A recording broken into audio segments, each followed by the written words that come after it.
નમસ્તે દોસ્તો, તમારું એક નવા વિડીયોમાં સ્વાગત છે. આભાર. સત્ય ઘટના. 8મા ધોરણના ડ્રોઈંગ ટીચરે વિદ્યાર્થીઓને કહ્યું, તમને ગમતું કોઈ પણ ચિત્ર દોરી લાવો. આટલું ફરમાવીને સાહેબ તો પગ લંબાવીને ખુરશીમાં ઊંઘી ગયા. જે હવે પછી પીરિયડ પૂરો થવાનો ઘંટ વાગે ત્યારે જાગવાના હતા. વર્ગમાં બેઠેલા 55 વિદ્યાર્થીઓ મનમાં જે આવ્યું તે કાગળ પર ઉતારવા માંડ્યા. આ કોઈ અંગ્રેજી માધ્યમની સ્કૂલ નહોતી. આ ગુજરાતી માધ્યમની ખાનગી શાળા પણ નહોતી. આ તો હતી ગરીબ વિસ્તારમાં આવેલી ગરીબ વિદ્યાર્થીઓ માટેની સરકારી શાળા. ઘંટ વાગે તે પહેલાં જ મોનિટર સુરેશે સાહેબને જગાડ્યા. હાથમાં 55 કાગળોનો થોકડો મૂકી દીધો. માસ્તરે કટાણું મોઢું કરીને આ કલાકૃતિઓ ઉપર તપાસભરી નજર નાખી લેવી જ પડી. આ બધા ક્યાં રાજા રવિ વર્મા કે રવિશંકર રાવળ હતા? કોઈને ઘાસ સરતી ગાયનું ચિત્ર દોર્યું તો કોઈએ પર્વત પાછળની ઉગતા સૂરજનું ચિત્ર કાગળ ઉપર ઉતાર્યું હતું. મંજી વાણંદના દીકરા મગને હેર કટિંગનું સલૂનનું તો ટપુ દરજીના બબલું સિલાઈ મશીનનું ચિત્ર ઉપસાવ્યું હતું. આ કોણે દોર્યું છે? એક ચિત્ર જોઈને માસ્તરની આંખ ચમકી ઉઠી. પછી નીચે લખાયેલું હતું વાંચ્યું, રમેશ ઊભો થા, અહીં આવ. રામજી મંદિરના પૂજારી રામશંકરનો દીકરો રમેશ માસ્તર પાસે આવ્યો અને આ તે દોર્યું છે? દર્દીને તપાસતા ડૉક્ટરનું ચિત્ર? આવી કલ્પના તને કેવી રીતે સૂજી? માસ્તરે પૂછ્યું. સાહેબ, આ ચિત્ર નથી પણ મારું સ્વપ્ન છે. મોટા થઈને મારે ડૉક્ટર બનવું છે. આટલું બોલતામાં તો 13 વર્ષના રમેશની આંખોમાં સપનાનું મેઘધનુષ ખીલી ઉઠ્યું. રમેશને તો જવાબ સાંભળીને બાકીના 54 વિદ્યાર્થીઓ હસી પડ્યા. આખો વર્ગખંડ ખખડી ઉઠ્યો. એટલું હસ્યા માસ્તરથી પણ સહેજ તો મલકી જવાયું. બેટા રમેશ, આવું ઊંચું સપનું જોયું એ સારી વાત છે, પણ એને સાકાર કરવા માટે આપણે આપણી હેસિયત પણ હોવી જોઈએ. નહીતર જ્યારે જીવનમાં ધોબી પછાડ ખાવાનો વારો આવે ત્યારે માણસને રડતાય ન આવડે. માફ કરજો સાહેબ, હું તો એવું માનું છું કે ડૉક્ટર બનવા માટે હેસિયત નહીં પણ મહેનતની જરૂર પડે છે. હું મહેનત કરવા પાછો નહીં પડું. સાંજે રમેશ ઘરે આવ્યો. હાથ પગ ધોઈને વાંચવા બેસી ગયો. રાત્રે ઝટપટ રોટલો દૂધ જમીને મોડે સુધી ભણતો રહ્યો. 8 વાગ્યે એના પિતા રામજી મંદિર પૂજા આરતી પતાવીને ઘરે આવ્યા. પત્નીના હાથમાં 3 રૂપિયાનો અને 35 પૈસાનો પરચુરણ મૂકી નિરાશ વદને બબડ્યા. આ ઘોર કળિયુગમાં લોકોની શ્રદ્ધાએ ઓછી થતી જાય છે. આજે આખા દિવસમાં 10 રૂપિયા તો માંડ. આ 10 રૂપિયા એ હેસિયત હતી અને રમેશ 24માંથી 10 કલાક ધ્યાન લગાવીને ભણતો રહ્યો. એ મહેનત હતી. હવે વિધાતાએ નક્કી કરવાનું હતું કે કાગળ પરનું સપનું કાગળ પર જ રહેવા દેવું કે એને હકીકતમાં ઉતારવું. 2 વર્ષ પછી ઘટના સાંજનો સમય. શેરીના મિત્રો ભવિષ્યની સરસા કરતા હતા.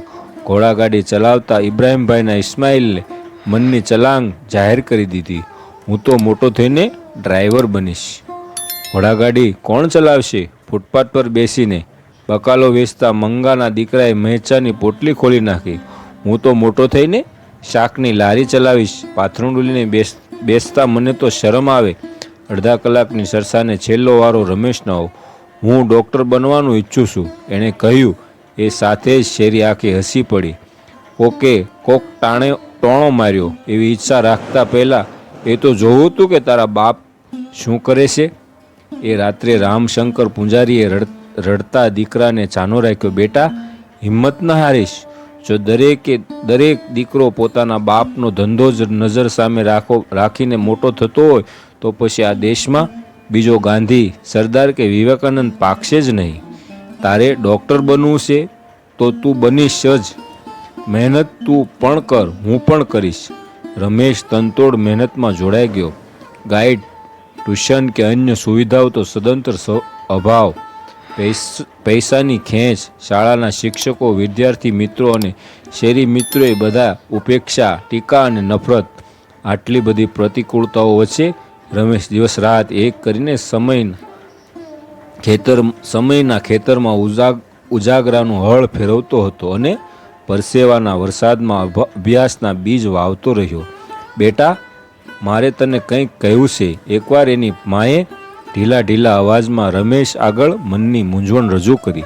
તારા બાપુ તને કહી શકતા નથી, માટે એમણે મને આ કામ સોંપ્યું છે. રમેશ સ્તબ્ધ થઈને સાંભળી રહ્યો. માં કહેતી હતી, ગયા મહિનાનું વીજળીનું બિલ દર વખત કરતાં બમણું આવ્યું છે. તું મોડી રાત સુધી જાગીને વાંચતો હોય એટલે બેટા આપણને આ બિલ પરવડે એમ નથી. બીજા દિવસે રમેશે પોતાનો ક્રમ બદલી નાખ્યો. વાંચવાનું તો એણે બંધ ન કર્યું, પણ ઘરની વીજળીનો ઉપયોગ કરવાનો બંધ કરી દીધો.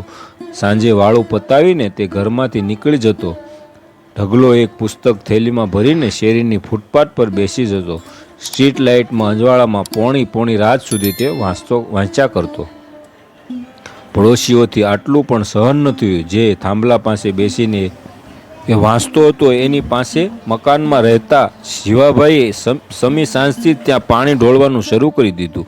જીવા કાકા, અહીં પાણીનો ઢોળો ને, મારે અહીં બેસીને વાંચવું હોય છે. રમેશ કરગરે તો સામે જીવાભાઈની નો જવાબ જ મળે, બીજે જઈને વાંચ. આ ઉનાળાની ગરમીમાં ઘરની બહાર પાણી છાંટવાની આખી રાત ઠંડક રહે છે.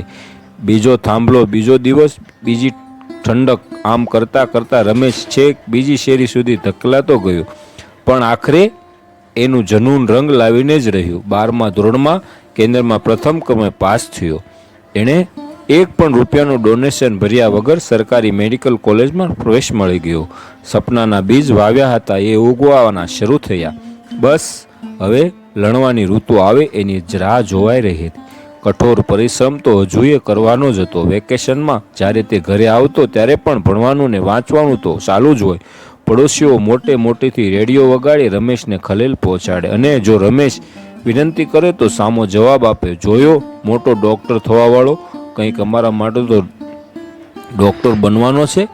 કેટલાય સવાલોનો જવાબ માત્ર સમય પાસે જ હોય. MBBS થઈ ગયા પછી ડૉક્ટર રમેશ પાસે 3 વિકલ્પ હાજર હતા.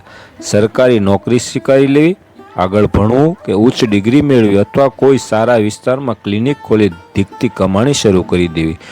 રમેશ ચોથો જ વિકલ્પ પસંદ કર્યો. પોતાના વિસ્તારમાં દવાખાનું શરૂ કર્યું. આજે આ વાતને વર્ષો થઈ ગયા. દર્દીઓના ટોળા ઉમટે છે. જોકે રૂપિયા ઓછા મળે છે, કારણ વસ્તી ગરીબ છે ને એટલે. એમાં પણ એની પોતાની શેરીના દર્દીઓ પાસેથી એક પણ પૈસો લેતો નથી. જે લોકો એને ઉતારી પાડતા હતા એની સારવાર એ મફતમાં કરે છે. જો પૂછવામાં આવે તો એને કારણ જણાવે છે, એ બધા અભણ છે અને અજ્જડ છે. હું તો ભણેલો છું ને, જો હું પણ એમના જેવો જ થાવ તો એ લોકોમાં સારા થવાની સમજ ક્યાંથી આવશે? અજ્ઞાત.